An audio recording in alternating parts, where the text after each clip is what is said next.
যায়েদ ইবনে হারেস এমন একজন মুনাফিকের হাতে ধরা খেয়ে গেলেন। লম্বা চূড়া করে বলবো না, যায়েদ ইবনে হারেস রওনা দিছে তায়েফের জমিনে যাবে।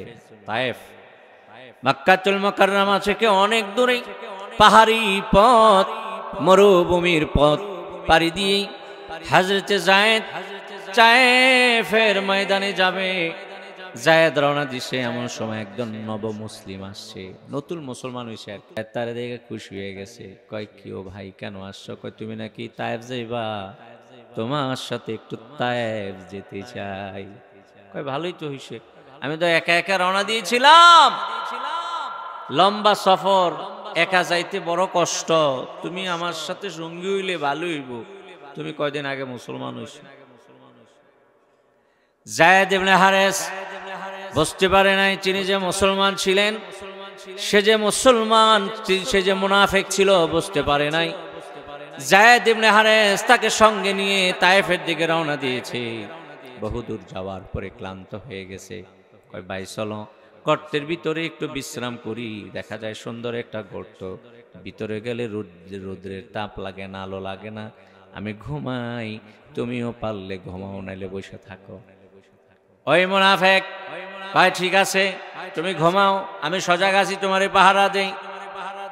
হযরত যায়েদ ঘুমিয়ে পড়লেন। ঘুম থেকে জায়গা দেখে যায়েদের হাত বান্দা পা বান্দা। যায়েদ অবাক হয়ে গেছে, আশ্চর্য হয়ে গেছে, কি রে আমরা দুইজন আইলাম, দুজন মুসলমান, ঘুমাইলাম, আমার বন্ধু আমার সফর সঙ্গী ছাড়া আমার সাথে কেউ নাই, হাত বানলো কে, পা বানলো কে? আশ্চর্য হইয়া ওই সফর সঙ্গী সাথীরে ডাক দিয়ে কয় ভাই আমার হাতগুলি কে বানলো, পা গুলি কে বানলো? তুমি কি দেখো নাই? তুমি তো ঘুমাও নাই, তুমি তো জাগনা ছিলা। সে কয় কেন, কে আর বানবো এনে, আমি আছি, আমি তো বানছি, আমারে সারা আর কে বানবো? জোরে কর মাওলা। যায়েদ তো বুঝতে পারছে না এটাই যে মুনাফিক, মনে করছে কালিমা জমন পড়ছে, এরা মুসলমান, ঠিক না? আমরা মনে করি আমার লগে নামাজে যেহেতু দাঁড়াইছে মুসলমান, ঠিক না? আমরা মনে করি রোজার মাসে রোজা যেহেতু রাখে তাহলে মুসলমান, ঠিক না? কথা কয় না, কষ্ট হইতাছে। আমরা মনে করি আমার মতো টুপি যেহেতু পড়ছে, জুব্বা যেহেতু লাগাইছে, এটা মনে হয় মুসলমান।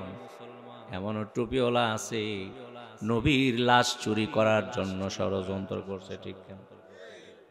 এই টুপি আর জুব্বা পইরা তসবি হাতে লইয়া নবীর লাশ চুরি করার ষড়যন্ত্র কি করে নয়? প্রত্যেকটা জায়গায় জায়গায় কি আছে, মুনাফিক আছে, ঠিক না? কিছুদিন আগেও তো এক মসজিদের ইমাম ধরা খাইছে, হ্যাঁ ইহুদি গো দালাল, দাড়ি আছে, টুপি আছে, জুব্বা আছে, পাগড়ি আছে, এতদিন 20 বছর ইমামতি করেছে, দাঁড়া খেয়েছে, এটা মুসলমান না, এটা মুনাফিক, কাফের মুশরিকের টাকা খাইয়া ইমামদারদের নামাজ নষ্ট করে দিচ্ছে, ঠিক না বলে?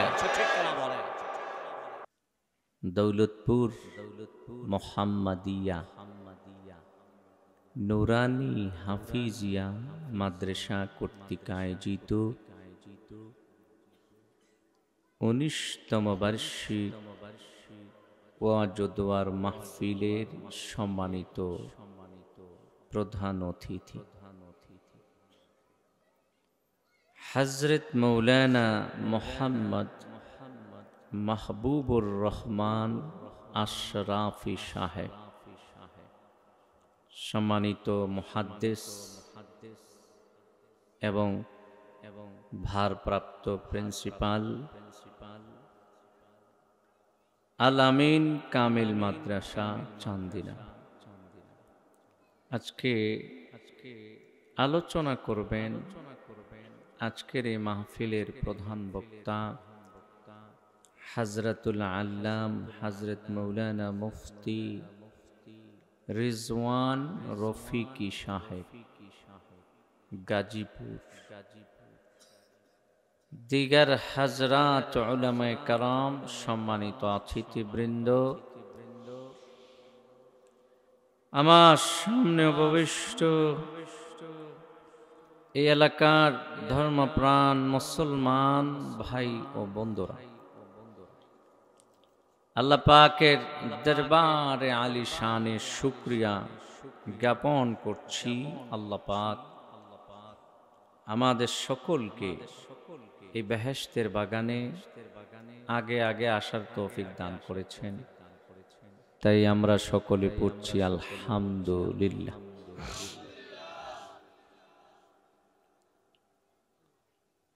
যারা এখনো আসতে পারেন নাই, রাস্তাঘাটে ঘোরাফেরা করছেন,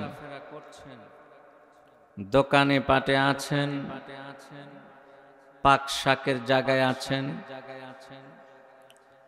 বিভিন্ন জায়গায় সময় নষ্ট করছেন, তাদেরকে বলবো আপনারা বেহেশতের বাগানে অতি সত্বর তাড়াতাড়ি আসার চেষ্টা করুন, কারণ এখানে যতক্ষণ বসবেন এতক্ষণ সওয়াব আছে, ঠিক কিনা? দোকানে পাটে সওয়াব আসেনি, রাস্তাঘাটে হাঁটাহুটা করলে সওয়াব পাওয়া যাবে না, ঠিক কিনা? আমাদের সওয়াবের দরকার আছে কিনা বলেন? সওয়াব ছাড়া আল্লাহর জান্নাতে যাওয়া যাবে না, নেকি ছাড়া আল্লাহর বেহেশতে যাওয়া যাবে। সুতরাং যারা মাদ্রাসার সামনে, অফিসের সামনে ভিড় করছেন, কর্তৃপক্ষকে বলবো আপনারা তাদেরকে সেখান থেকে সরিয়ে দেন, প্যান্ডেলে পাঠিয়ে দেন। আর যারা রাস্তাঘাটে আসেন, ঘরে বাড়িতে আসেন, তারাও চলে আসেন।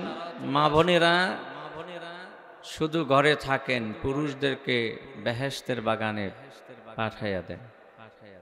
যারা আসবে বসবে তারা সওয়াবও পাবে, গুনাহও মাফ হবে, ঠিক কিনা বলেন?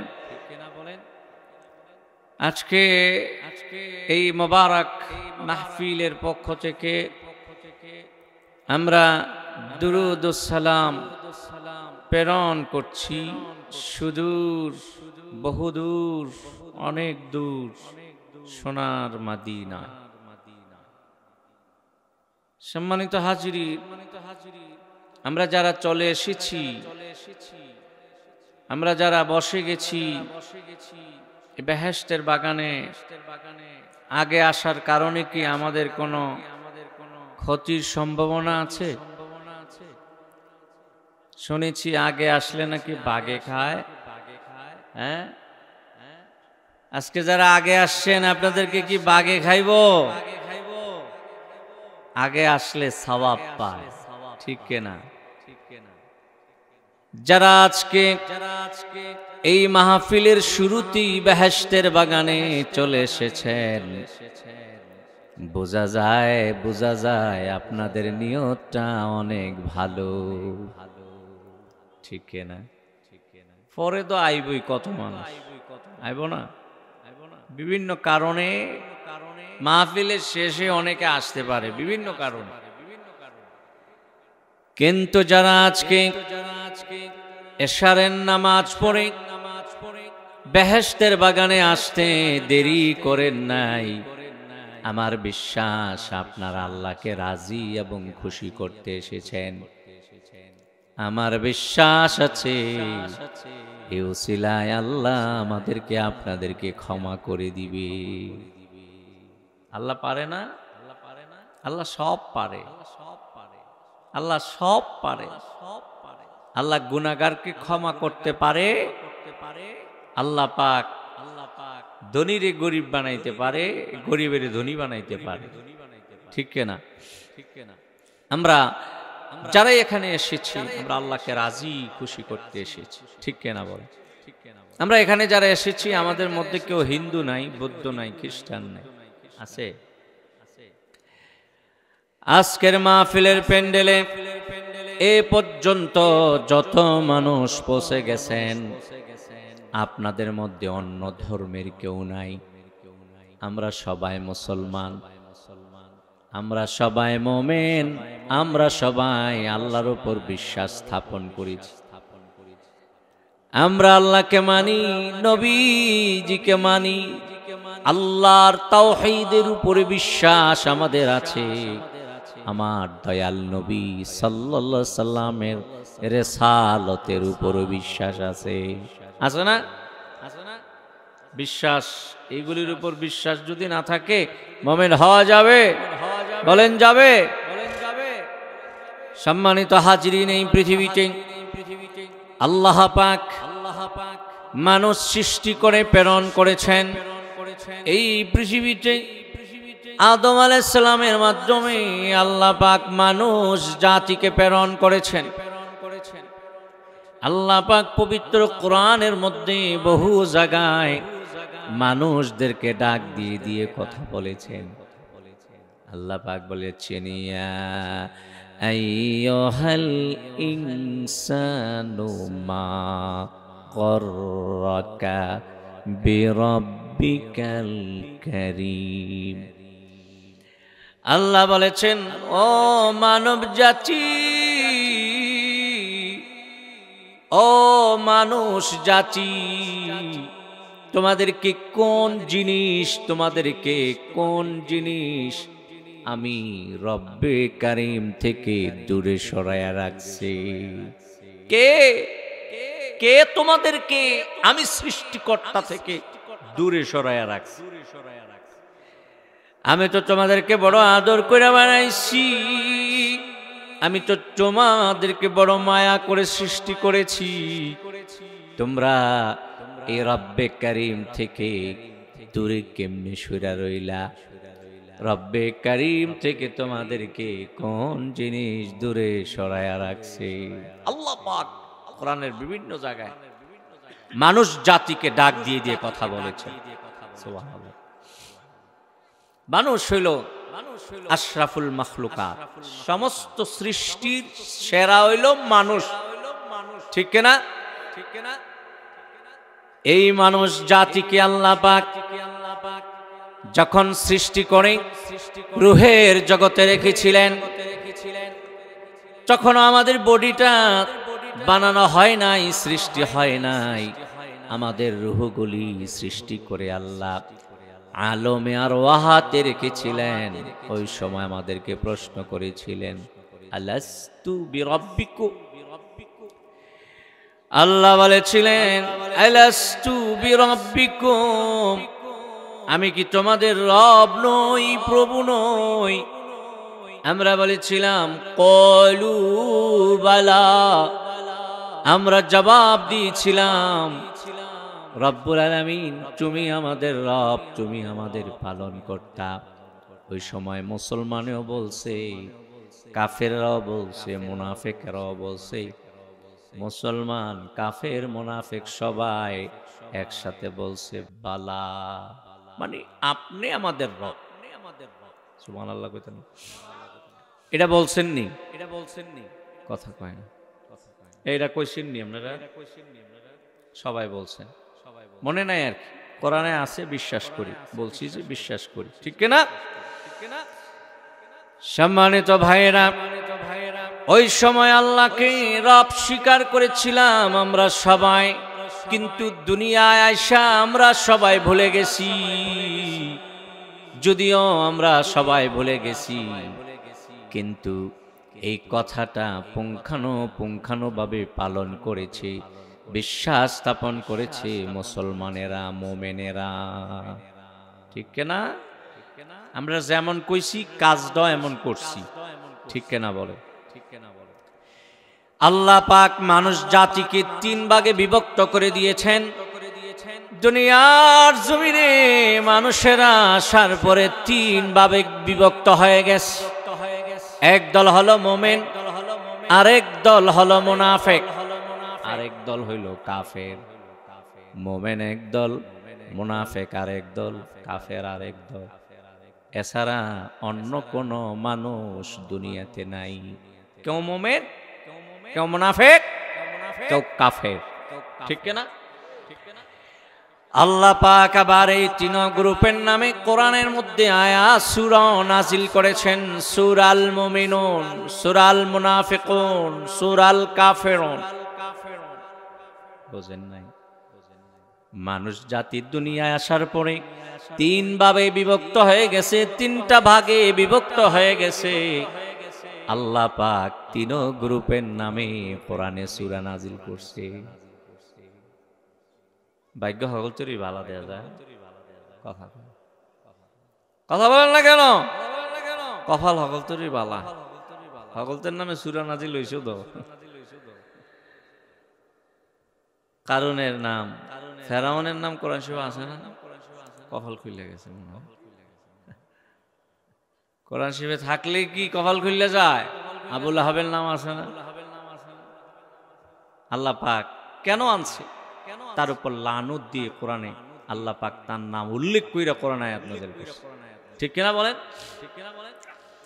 এই পৃথিবীতে যারা মুসলমান, যারা ঈমান এনেছে, আল্লাহ পাক তাদেরকে মোমেন হিসাবে আল্লাহ পাক তাদেরকে সম্বোধন করেছেন। আমরা মুসলমান, আমরা ঈমানদার, আমরা আল্লাহকে বিশ্বাস করি, আমরা নবীকে বিশ্বাস করি, আমরা মোমেন। ঠিক কিনা? এখন কোন পর্যায়ের মোমেন কি সেটা তো ভিন্ন কথা। সব মোমেন আবার একরকম, সব মুসলমান আবার একরকম। কি আছে তাদের মধ্যে? ভাগ আছে, পদ আছে, মর্তবা আছে, উঁচু নিচু আছে, আছে না? এইভাবে আমার ভাইয়েরা সব কাফেরও কিন্তু একরকম না। কোন কোন কাফের নিরিবিলি কুফরি করে, আবার কোন কোন কাফের শুধু কুফরি করে না, বরং অন্য মানুষকে, মুসলমানদেরকে কাফের বানানোর জন্য চেষ্টা করে। ঠিক কিনা? আবার এমনও কাফের আছে শুধু কুফরি করে না, শুধু আরেকজন রে তার কুফরির দিকে দাওয়াত করে না, বরং মুসলমানদের উপরে তারা নির্যাতন করে। বোঝা গেল কাফেরও এক না। এই সব কাফের এক? কথা বলে না? সব কাফির কি এক? মুমিনদের জন্য আছে আল্লাহর বেহেশত। কি আছে? কাফেরদের জন্য আছে জাহান্নাম, কাফেরদের জন্য আছে জাহান্নামের শাস্তি। আর আল্লাহ পাক আরেকটা জাতি সৃষ্টি করে দিয়েছেন, আরেকটা গ্রুপ সৃষ্টি করে দিয়েছেন, ওইটা হইল মুনাফিক।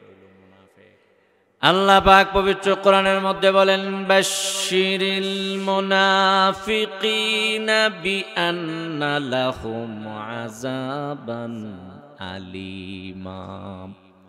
আল্লাহ বলেন, ইয়া রাসূলুল্লাহ সাল্লাল্লাহু আলাইহি সাল্লাম, আপনি মুনাফিকদেরকে কঠিন শাস্তির সুসংবাদ দেন।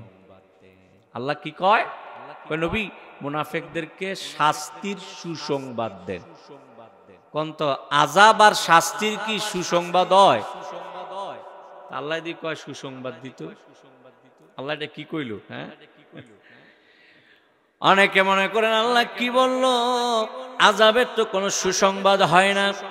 ভাইরা আমার, এই কথার মাধ্যমে মুনাফিকদেরকে আরেকটা কষ্ট আল্লাহর পক্ষ থেকে দেওয়া হয়েছে।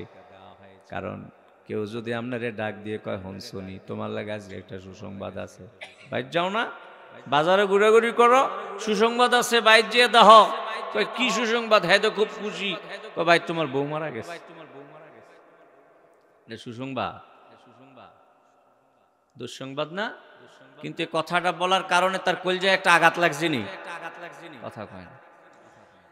ঠিক আল্লাহ পাক তার হাবিব নূর নবী আমার সাল্লাল্লাহু আলাইহি ওয়াসাল্লামকে বলেছেন, ও নবী,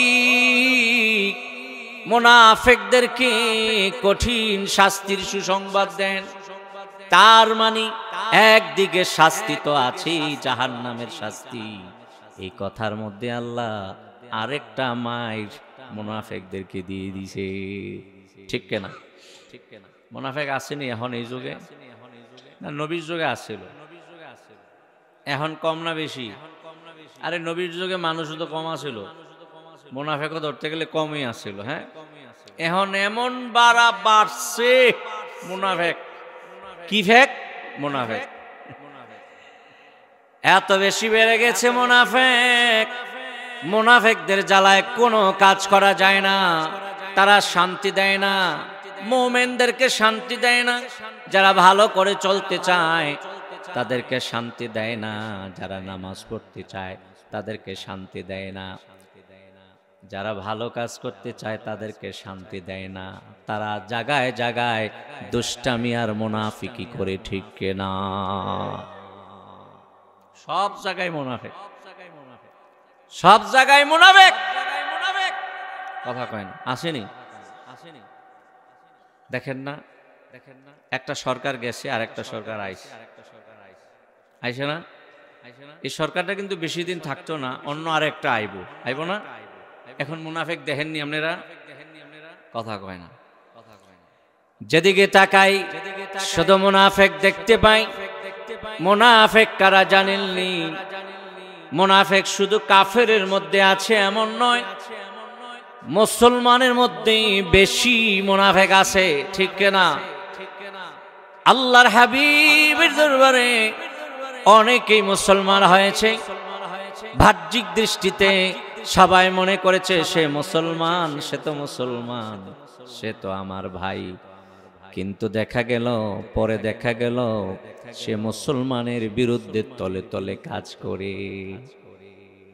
যে মুসলমানের বিরুদ্ধে তলে তলে কাজ করে এটা কিন্তু কাফের না, এটা মুনাফিক, ঠিক কিনা?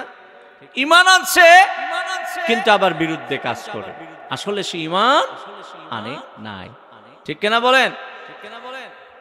সম্মানিত হাজিরিন, নবীর যুগে এই ধরনের মুনাফিক অনেক ছিল। মুনাফিকদের সরদার ছিল আব্দুল্লাহ ইবনে উবাই ইবনে সুলুল। আব্দুল্লাহ ইবনে উবাই সেই নবীরে এত বেশি কষ্ট দিয়েছে, এত বেশি কষ্ট দিয়েছে, আল্লাহর হাবিব সাল্লাল্লাহু আলাইহি সাল্লাম তার বিভিন্ন কারণে অনেক বেশি কষ্ট পেয়েছেন। অনেক মুনাফিক ছিল, সাহাবায়ে কেরামদেরকে বুঝাইতো যে আমরা মুসলমান, আসলে কাফেরদের সাথে লিয়াজু মেনটেন কইরা সে মুসলমানের ক্ষতি করতো। যেরকম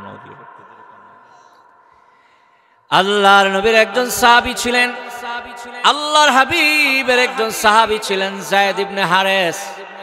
যায়েদ ইবনে হারেস এমন একজন মুনাফিকের হাতে ধরা খেয়ে গেলেন। লম্বা চূড়া করে বলবো না, যায়েদ ইবনে হারেস রওনা দিছে তায়েফের জমিনে যাবে। তায়েফ মক্কাতুল মুকাররমা থেকে অনেক দূরে, পাহাড়ি পথ, মরুভূমির পথ পাড়ি দিয়ে হযরতে যায়েদ তায়েফের ময়দানে যাবে। যায়েদ রওনা দিছে, এমন সময় একজন নব মুসলিম আসছে, নতুন মুসলমান হইছে। তার দেখে খুশি হয়ে গেছে, কয় কি ও ভাই কেন আসছো? কয় তুমি নাকি তায়েফ যাইবা, তোমার সাথে একটু তায়েফ যেতে চাই। কয় ভালোই তো হইছে, আমি তো একা একা রওনা দিয়েছিলাম, লম্বা সফর, একা যাইতে বড় কষ্ট, তুমি আমার সাথে সঙ্গী হইলে ভালো হইব। তুমি কয়দিন আগে মুসলমান হইছো। যায়েদ ইবনে হারেস বুঝতে পারে নাই তিনি যে মুসলমান ছিলেন, সে যে মুসলমান, সে যে মুনাফিক ছিল বুঝতে পারে নাই। যায়েদ ইবনে হারেস তাকে সঙ্গে নিয়ে তায়েফের দিকে রওনা দিয়েছে। বহুদূর যাওয়ার পরে ক্লান্ত হয়ে গেছে, কয় ভাই চলো গর্তের ভিতরে একটু বিশ্রাম করি, দেখা যায় সুন্দর একটা গর্ত, ভিতরে গেলে রোদ্রের তাপ লাগে না, আলো লাগে না, আমি ঘুমাই, তুমিও পারলে ঘুমাও, নাইলে বসে থাকো। ওই মুনাফিক কয় ঠিক আছে তুমি ঘুমাও, আমি সজাগ আছি, তোমারে পাহারা দেই। হযরত যায়েদ ঘুমিয়ে পড়লেন। ঘুম থেকে জায়গা দেখে যায়েদের হাত বান্দা, পা বান্দা। যায়েদ অবাক হয়ে গেছে, আশ্চর্য হয়ে গেছে, কি রে আমরা দুইজন আইলাম, দুজন মুসলমান, ঘুমাইলাম, আমার বন্ধু আমার সফর সঙ্গী ছাড়া আমার সাথে কেউ নাই, হাত বানলো কে, পা বানলো কে? আশ্চর্য হইয়া ওই সফর সঙ্গী সাথীরে ডাক দিয়ে কয় ভাই আমার হাতগুলি কে বানলো, পা গুলি কে বানলো? তুমি কি দেখো নাই? তুমি তো ঘুমাও নাই, তুমি তো জাগনা ছিলা। সে কয় কেন? কে আর বানবো এনে? আমি আছি, আমি তো বানছি, আমারে সারা আর কে বানবো? জোরে কর নাউজুবিল্লাহ। জায়েদ বুঝদার আছে না, এটাই যে মুনাফেক মনে করছে কালিমা যেমন পড়ছে এরা মুসলমান, ঠিক না? আমরা মনে করি আমার লগে নামাজে যেহেতু দাঁড়াইছে মুসলমান, ঠিক না? আমরা মনে করি রোজার মাসে রোজা যেহেতু রাখে তাহলে মুসলমান, ঠিক না? কথা কয় না, কষ্ট হইতাছে। আমরা মনে করি আমার মতো টুপি যেহেতু পড়ছে, জুব্বা যেহেতু লাগাইছে, এটা মনে হয় মুসলমান। এমনও টুপিওয়ালা আছে নবীর লাশ চুরি করার জন্য ষড়যন্ত্র করছে, ঠিক না? এই টুপি আর জুব্বা পইরা তসবি হাতে লইয়া নবীর লাশ চুরি করার ষড়যন্ত্র কি করে নয়? প্রত্যেকটা জায়গায় জায়গায় কি আছে? মুনাফিক আছে, ঠিক না? কিছুদিন আগেও তো এক মসজিদের ইমাম ধরা খাইছে, হ্যাঁ ইহুদি গো দালাল, দাড়ি আছে, টুপি আছে, জুব্বা আছে, পাগড়ি আছে, এতদিন 20 বছর ইমামতি করেছে, দাঁড়া খেয়েছে। এটা মুসলমান না, এটা মুনাফিক, কাফের মুশরিকের টাকা খাইয়া ইমানদারদের নামাজ নষ্ট করে দিচ্ছে, ঠিক না বলে? মুনাফিকের দেশ বইরা গেছে। সম্মানিত হাজিরি, সম্মানিত ভাই ও বন্ধুরা, যায়েদ ইবনে হারেস আশ্চর্য হয়ে গেলেন। কি রে, লই আইলাম মুসলমান, হ্যাঁ বলে আমার হাত বাঁধছে, পা বাঁধছে। ডাক দিয়ে কয়, ভাই রে, আসার সময় আমি যা খাইছি তোমারে খাওয়াইছি, যা পান করেছি তোমাকে পান করতে দিয়েছি। আমি যখন বিশ্রাম নিয়েছি, আমি যখন খাবার খেয়েছি তোমাকে দিয়েছি, আমি যখন আরাম করেছি তোমাকে ছাড়া আমি আরাম করি নাই, সবই তো করলাম। গর্তের ভিতরে আড়ালে ঢুকলাম, কেন আমার এই অবস্থা হইল? তুমি কেন আমার হাত পা বাঁধলা? তুমি কি লেগে আমারে বাঁধছো? তোমারে আমি খুন কইরাম। জোরে কর নাউজুবিল্লাহ, এই জোরে কর নাউজুবিল্লাহ। কয় আমারে তুমি কেমনে খুন করবা? তুমি না কালিমা পড়ছো, তুমি না মুসলমান হইছ? কয় না না, আমি দেখানের লেগে কালিমা পড়ছি, আসলে আমি মন থেকে কালিমা পড়ি নাই। আমি চাইছিলাম কালিমা পড়ে তোমাদের কাছাকাছি যামু আর মুহাম্মদরে কষ্ট দেবো। জোরে কর নাউজুবিল্লাহ। দূরের থেকে এত কষ্ট দেওয়া যায় না, কাছে যাইয়া যত কষ্ট দেওয়া যায়, ঠিক না? শত্রু এত ক্ষতি করতে পারে না, মুনাফিক বন্ধু যেই ক্ষতি করতে পারে, ঠিক না? মুনাফিকে যেই ক্ষতি করতে পারে, কাফেররা এত ক্ষতি করতে পারে না। আল্লাহর হাবিবকে সবচেয়ে বেশি কষ্ট দিয়েছে মুনাফিক জাতি, ঠিক না বলেন? সম্মানিত হাজিরিন, যায়েদ ইবনে হারেস বুঝতে পারলেন সে তো মুনাফিক, সে তো মুসলমান না, সে ঈমান ঠিকই এনেছে, সে তো নবীরে কষ্ট দেওয়ার জন্য ঈমান এনেছে। কয় ভাই রে, আমারে মারলে নবীরে কেমনে কষ্ট দেওয়া হইব একটু আমারে বুঝাইয়া কও। তুমি নবীরে যদি কষ্ট দিতে চাও, নবীর কাছে যাইয়া বেশি পারবা, আমারে মারলে কি লাভ হইব? এই লোকটা, এই মুনাফিকটা ডাক দিয়ে কয়, যায়েদ তোমারে আল্লাহর হাবিব বেশি কষ্ট দেয়। আল্লাহর হাবিব, আল্লাহর নবী মুহাম্মদ সাল্লাল্লাহু আলাইহি ওয়াসাল্লাম তোমারে বেশি পছন্দ করে, তোমারে বেশি ভালোবাসে। আমি চিন্তা করছি তোমারই মারলে বেশি কষ্ট পাইব, যেহেতু তোমারে বেশি ভালোবাসে, আমার নবী তোমারে বেশি ভালোবাসে, আল্লাহর হাবিব তোমারে বেশি ভালোবাসে, আমি বুঝতেছি তোমারে মারলে নবী বেশি কষ্ট পাইব, এই কারণে আমি তোমারে মারব। কথা বুঝতে পারছেন ভাইরা? সম্মানিত হাজিরিন, মুনাফিক এই পৃথিবীতে এখন মানুষ যত বাড়তেছে, মুনাফিক এত বাড়তেছে, ঠিক কিনা বলেন? তারপরে যায়েদ ইবনে হারেস দেখলো গর্তের ভিতরে, এই মরুভূমির মধ্যখানে আল্লাহকে ছাড়া সাহায্য করার মতো কেউ নাই। তিনি আল্লাহর কাছে সাহায্য ভিক্ষা চাইছে। আল্লাহ পাক জিবরিল আমিনকে তলোয়ার সহ পাঠাইয়া এই মুনাফিকটারে খুন কইরা শেষ কইরা জাহান্নামে নিক্ষেপ করে হযরতে যায়েদকে হেফাজত করেছেন। বলেন সুবহানাল্লাহ। আপনার পিছনে যদি কোনো মুনাফিক লেগে যায়, আপনি আল্লাহর কাছে সাহায্য চাইবেন। কার কাছে? বলেন কার কাছে সাহায্য চাইবেন? আল্লাহ ছাড়া কে আছে আমাদেরকে সাহায্য করবে? ঠিক কিনা বলেন? আল্লাহ ছাড়া কে আছে বলে? আমি যে আরেকজনকে বিশ্বাস করব, হ্যাঁ তো মুনাফিক হইতে পারে না? মুসলমান ভাইয়েরা, বন্ধু বানাইতে বড় সাবধান, বন্ধু বানাইতে বড় সাবধান, বড় যাচাই বাছাই করে বন্ধু বানাইবেন। বন্ধু বানানো এত সহজ না। আল্লাহ পাক বলেছেন, ইন্নামা ওয়ালিয়ুকুমুল্লাহু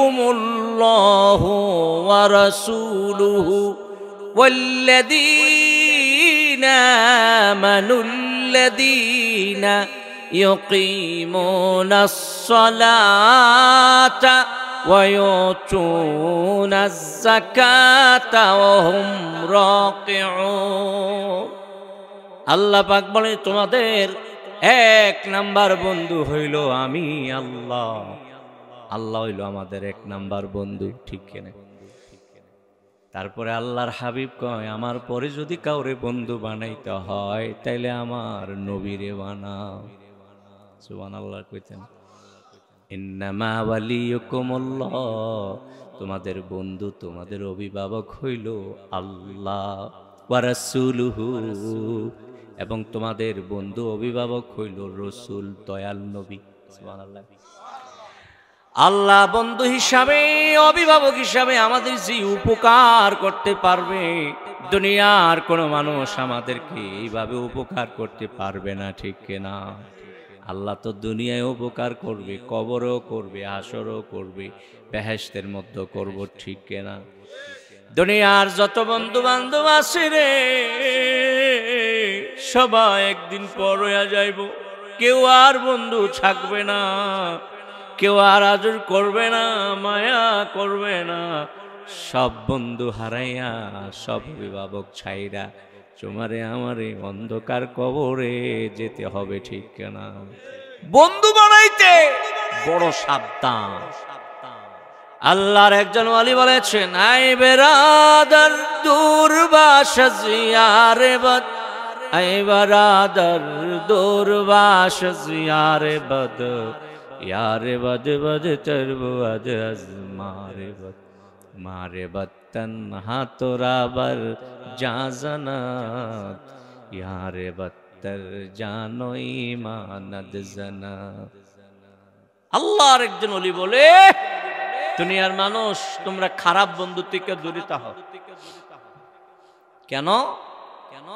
খারাপ বন্ধু থেকে কেন দূরে থাকবো? কারণ সে তোমার সব শেষ করে দিবে, ঈমান, আমল, মাল, সম্পদ, এমনকি তোমার জানটাও শেষ করে দিবে, ঠিক কিনা?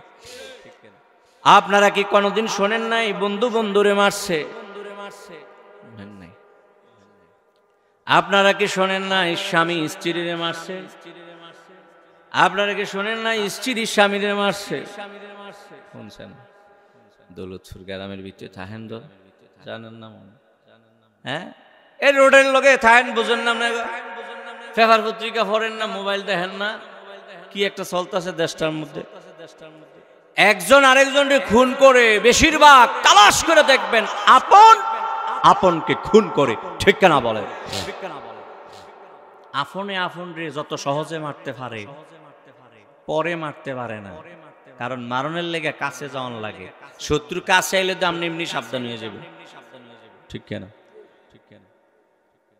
ওই কদিন আগে হাসসান্তি না জামাই বউরে এমন কোবান কোবাইস, শোনেন নাই?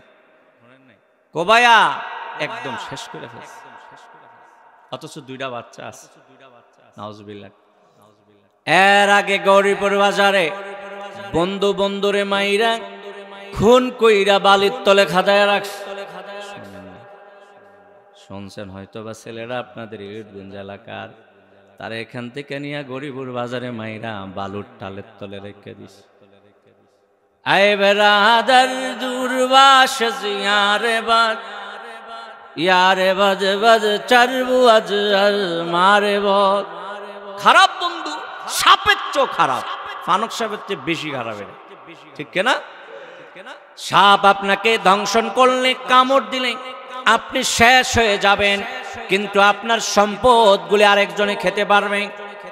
আপনার টাকা পয়সা বাড়ি গাড়ি সব থাকবে, আপনার ঈমানও থাকবে, আমলও থাকবে। সাপ কামড় দিয়েছে, কি হয়েছে? আপনি মারা যাইবেন, আপনি বেহেশতে যাইবেন। আর খারাপ বন্ধুর তালে আর পালে যদি পড়ে যান, সে পইলে আপনার সম্পদ খাইব, সে প্রথমে আপনার সম্পদ শেষ করব, টাকা পয়সা ঘর বাড়ি সব খাইয়া শেষ করে দিব। ইয়াবা খাইব, বাবা খাইব, কত কিছু খাইব, ফাস্টফুডে বইয়া খাইব, চাইনিজ খাইব, খাইয়া শেষ কইরা এরপরে আপনার বউর দিকে নজর দিব, বউটাও খাইব, ঠিক কেনা বল? এরপরে আপনারে শেষ কইরা দিয়ে আপনারে খালি বানাইয়া ওই যে বউর দিকে নজর পড়ছে, এবার চিন্তা করব, শব্দ খাইলাম, সব খাইলাম, তার ঈমান খাইলাম, নামাজ খাইলাম, আমল খাইলাম, এখন বউডারে যে নিয়ে যাবো কেমনি নিমু? হ্যাঁ থাকলো তো নিজের চাম না, হ্যাঁ শেষ করো। আপনার মাইরা শব্দ শেষ করছি, এবার মাটির তলে খাদাইয়া আপনার বউডা লিয়া ভাগবো, ঠিক কেন? খারাপ বন্ধু যে কদ্দুর করতে, খারাপ সাপেও এত বেশি ক্ষতি করতে পারে পারে। সম্মানিত হাজির, এগুলি হইল মুনাফিক, এগুলি কোনো বন্ধু না। যারা এমন বন্ধু বানাইছেন দূরে থাকবেন। এই ধরনের খারাপ বন্ধুর সাথে যদি দেখেন আপনার ছেলে চলে, ছেলেটারে দূরে সরাইবেন, নাইলে দেখবেন এই ছেলে আপনার সব শেষ করে দিব, আপনার মান সম্মান ইজ্জত সম্মান সব কিছু শেষ করে আপনার একবারে ফানা ফানা করে লাইব, ঠিক কিনা বলে? সম্মানিত হাজিরি, সম্মানিত ভাইয়েরা, আল্লাহ পাক পবিত্র কোরআনে মুনাফিকদের কথা বলছে। কি এর কথা? আল্লাহ বলছেন বাশশিরিল মুনাফিকিনা বিআন্না লাহুম আযাবান আলীমা। আল্লাহ বলছে নবীজি তাদেরকে আযাবান আলীমা, কঠিন আযাবের সুসংবাদ দিয়ে দেন। আল্লাহ পাক অন্য আয়াতে বলছেন ইন্নাল মুনাফিকিনা ফিদ দারকিল আসফালি মিনান নার ওয়া লান তাজিদা লাহুম নাসীরা। মুনাফিকদের ঠিকানা আল্লাহ পবিত্র কোরআনের সূরা নিসার 145 নং আয়াতের মধ্যে আল্লাহ তাদের ঠিকানা বলেছে জাহান্নামের একদম তলদেশে। কাফেররা তো থাকবোই জাহান্নামে, তাগো নিচে থাকবো মুনাফিকেরা। কথা বুঝতে পারছেন? তাদের জন্য কোনো সাহায্যকারী তারাও পাবে না, কেউ পাবে না, তাদেরকে কেউ সাহায্য করবে। মুনাফিক ওয়াজ করণে অনেকে রাগ হয়েছে। আপনারা সবাই মুসলমান না, আপনারা যদি উত্তর মুত্তর দেন না, আপনারা কি রাগ হইছেন? আমগো পিছে মুনাফিক লাগিয়ে রয়েছে। ভিনদেশি মুনাফিক আছে কিনা? ভিনদেশ থেকে বসে বসে এই বাংলার বিরুদ্ধে ইমানদার দাবি করে, মুসলমান দাবি করে যেই সমস্ত মুনাফিকেরা এদেশের বিরুদ্ধে ষড়যন্ত্র করছে, তারা কোনোদিন বাংলার মুসলমানদেরকে শেষ করতে পারবে না। ঠিক কেন বলেন? আমাদের ঈমান আছে, আমল আছে, বিশ্বাস আছে, আমরা অবিচল থাকতে জানি। ঠিক কেন বলেন? সম্মানিত হাজিরিন, ঈমানকে মজবুত করতে হবে মুনাফিকদের হাত থেকে রক্ষা পেতে হলে। ঠিক কিনা? ঈমান দুর্বল, আমাদের আরো মজবুত করা লাগবে। আল্লাহ বলছেন ইন্নাল্লাযীনা ক্বালু রাব্বুনাল্লাহ সুম্মা ইসতাকামু তাতানাজ্জালু আলাইহিমুল মালায়েকা। যারা আল্লাহকে রব স্বীকার করে তারপরে অবিচল থাকে, ইস্তিকামাতের সহিত থাকে, তাদের জন্য আল্লাহ ফেরেশতা নাজিল করে দেয়। বলেন সুবহানাল্লাহ। হুমকি ধমকি মুসলমান ভয় পায় না, ঠিক কিনা? এই হুনি বাংলাদেশ অর্ধেক নেগা, এই হুনি বাংলাদেশে হামলা করন দরকার, এই হুনি সেন্ট মার্টিন নেগা। এত সহজ না, ঠিক কিনা? অত সহজ না। কি বলেন? সহজ? বাংলাদেশে কোনদিন যদি কাফের মুশরিকরা হামলা করে বসে, আমার দেশের দিনমজুর থেকে, খেটে খাওয়া কৃষক থেকে, রাজপথের প্রত্যেক প্রত্যেকটা মানুষ সেনাপ্রধান থেকে প্রত্যেকটা সিপাহ সালার জিহাদের ময়দানে ঝেঁপে পড়বে, ঠিক না বলেন? সম্মানিত হাজিরিন, প্রস্তুত থাকতে হবে, জিহাদের জন্য প্রস্তুত থাকতে হবে। হয়তোবা সময় চলে এসেছে, হয়তোবা গজওয়ায়ে হিন্দ কায়েম হবে, হয়তোবা ইমাম মাহদি আসবে, ঠিক না বলেন? প্রস্তুত থাকা লাগবে না? আল্লাহ যেন কবুল করে, মঞ্জুর করে। বলুন আমিন, বলুন আল্লাহুম্মা আমিন, বলুন আল্লাহুম্মা আমিন।